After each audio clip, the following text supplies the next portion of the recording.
name is Samantha Grady. I'm 17 years old and I go to Marjorie Stoneman Douglas. On the 14th, the Wednesday, I did wake up to multiple alarms because I am the person who kind of hits snooze all the time. So, as usual, I was running late because, unfortunately, but that morning I had a lot of things to do.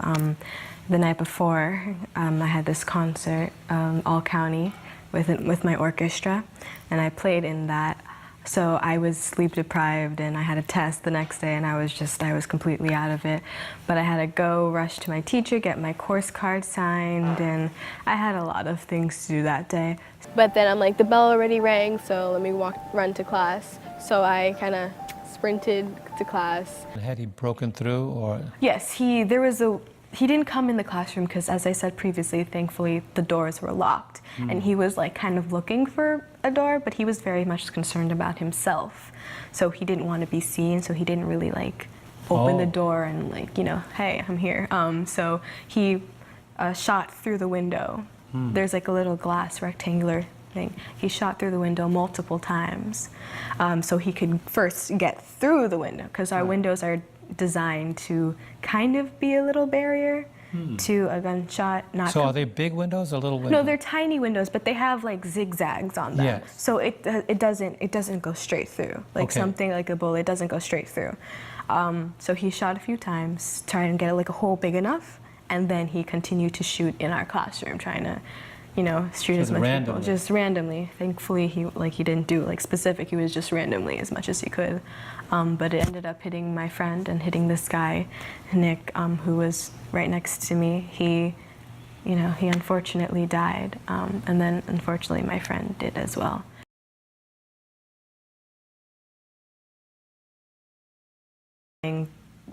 For some reason, thank goodness, the school decided to like reinforce like all of the security measures that they previously made, because as I was saying before, a lot of people were kind of like, they were getting a little bit lazy with it, keeping their doors unlocked, you know, so they wouldn't be bothered by students going to the bathroom.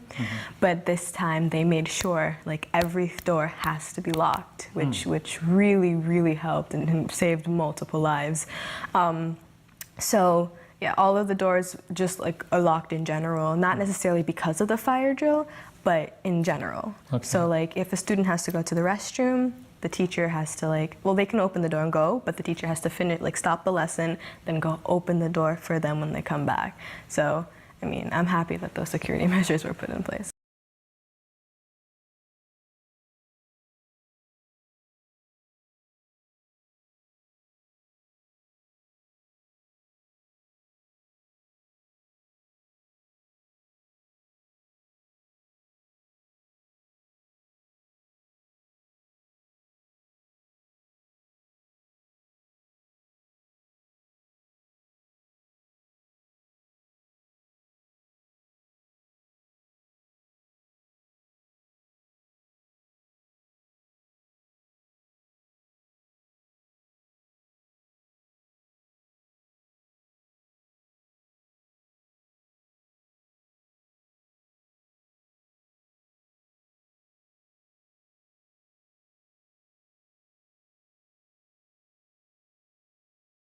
Did you see the immediate impact on the people that were hit next to you?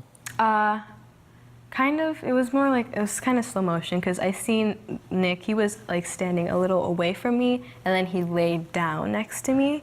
Not like laid down, but he you know, collapsed. He kind of collapsed next to me, and I was still moving away, closer to the people that I was with, because I was kind of a little visual. Like you couldn't see me completely, but I was like, if I moved my head a little bit, I could see him. So I'm just like, if I can see him, he could probably see me. So I was trying to move closer to the people in front of me, and I was completely on top of this guy. I mean, I don't know him, but I was completely on top of this guy, trying to get away. And then my friend, she got hit multiple times, I believe.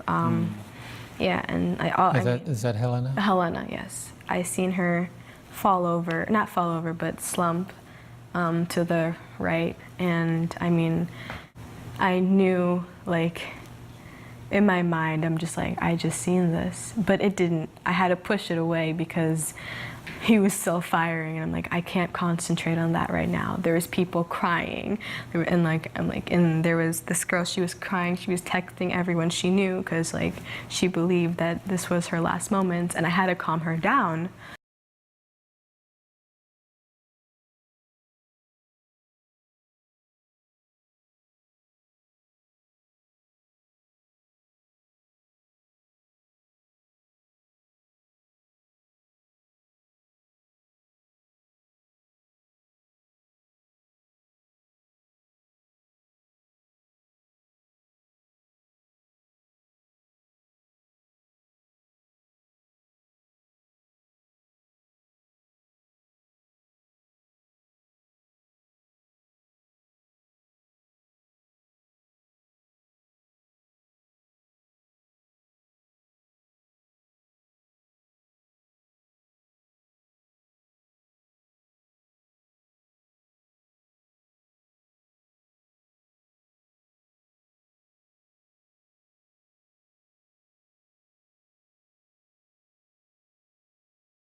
Fire drill, we kind of just, or just in the fire drill, we left the class, we took all of our bags and stuff. Some people didn't because after a month you kind of start to get a little lackadaisical with everything, so you just don't think it's as important as it used to be. So we just went to the senior parking lot.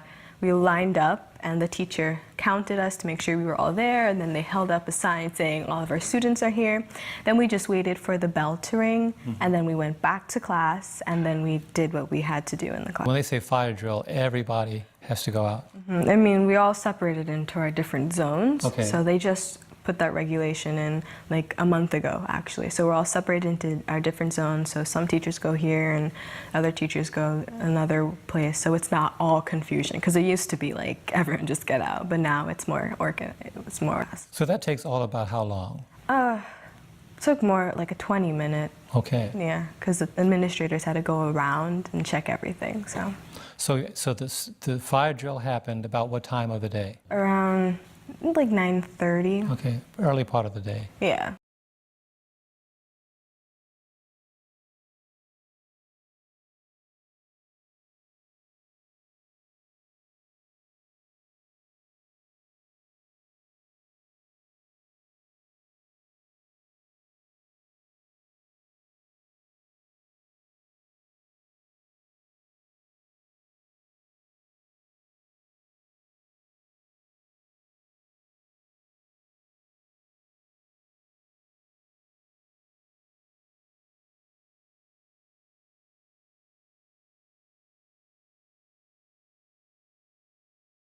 Did you feel it? I didn't feel the impact, but I knew something happened. Okay. Like, I didn't know exactly, because, I mean, I knew something happened enough for me to be hurt, because I felt, as I said, I felt like some liquid, so I knew I was hurt in some way, but I didn't think it was anything, really, because I didn't feel faint. I didn't feel like I was going to pass out. So I'm just like, okay, it must be minor. Let me just continue what I'm doing. And you were shot twice. Yeah, well, kind of. I was grazed, and then a fragment ricocheted into my chest. So I still kind of have fragments there. But yeah, it was kind of, technically, there was 2 bullets involved. Okay. The police came and they were yelling at us, and they're like, who's here? How many people? Are there any injured? And we answered accordingly. And then they came in the door, and I raised my hand. I'm like, I'm injured. I didn't feel anything at that point. I didn't feel pain, I didn't feel anything. Only the fact that I kind of was sticky here, because I guess the blood was sticking to me, and I felt the liquid, but I didn't feel any pain.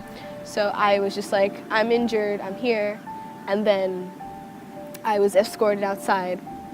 And then they told us to run, so we sprinted like as fast as we could, we like ran. And then they checked me out. The ambulance personnel were just like, oh, it was a through and through. I didn't really grasp what that meant. I'm like, through and through, okay, sure. I didn't really think like that I got shot. At that point, I didn't know how I got hurt, but I didn't think I got shot for some reason. So I'm like, okay, through and through.